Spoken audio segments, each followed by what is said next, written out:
Hi, I'm Bilton, and I'm going to talk about marketplaces and why they're an essential building block of the omni-channel future of the exhibition industry. Online marketplaces create a trusted environment to connect buyers and sellers outside the confines of a physical event. And in the same way that retail has adapted to the new world with a blend of physical and online buying and selling, marketplaces are an essential first step towards creating a truly omni-channel business around an exhibition brand. Even before COVID, the world has been moving to marketplaces. A massive $1.8 trillion was spent on the top 100 online marketplaces in 2018, and that figure will have only accelerated over the past year. According to Gartner research, 87% of B2B buyers buy through marketplaces more than they do any other channel. They're not waiting for a physical event to take place. As a result, marketplaces are booming.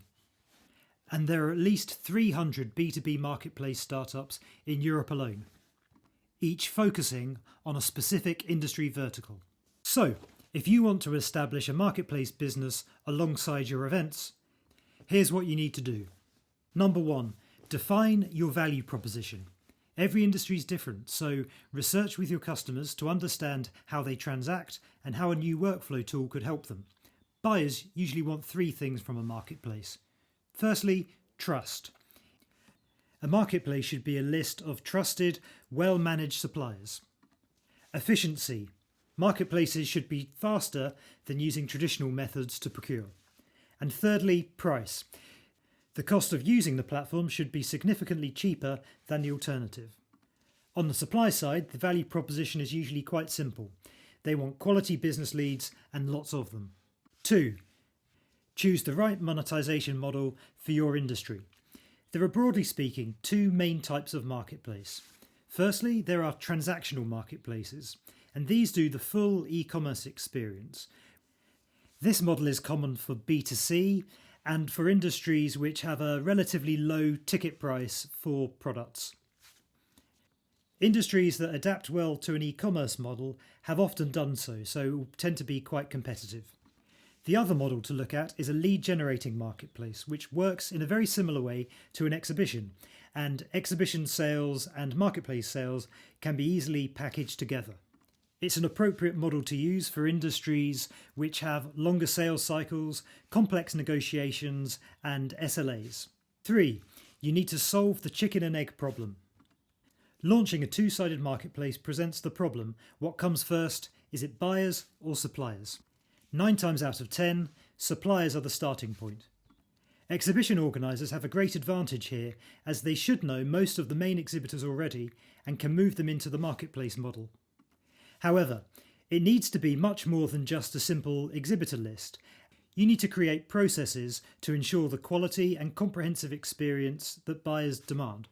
This means suppliers need to be properly managed, usually with proactive customer success and some automation to onboard and manage the suppliers. 4. Constrain the marketplace. Exhibitions usually have many different categories of suppliers, but to launch a marketplace, it's important to constrain the scope to focus on 1 or 2 categories. Just like Amazon started in books and then went on to expand, constraining the scope of the marketplace at launch helps make it a more worthwhile experience in one category before rolling it out into other areas of your community. 5. Acquire buyers with purchase intent.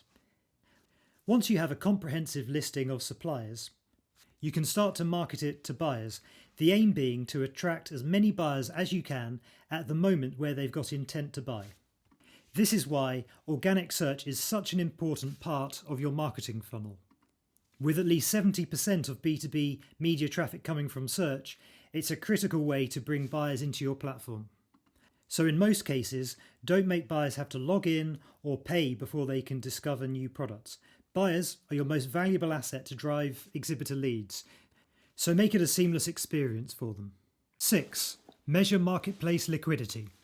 Operating a marketplace is all about the numbers. You need to establish clear KPIs to track how well you're doing at managing both sides of the marketplace.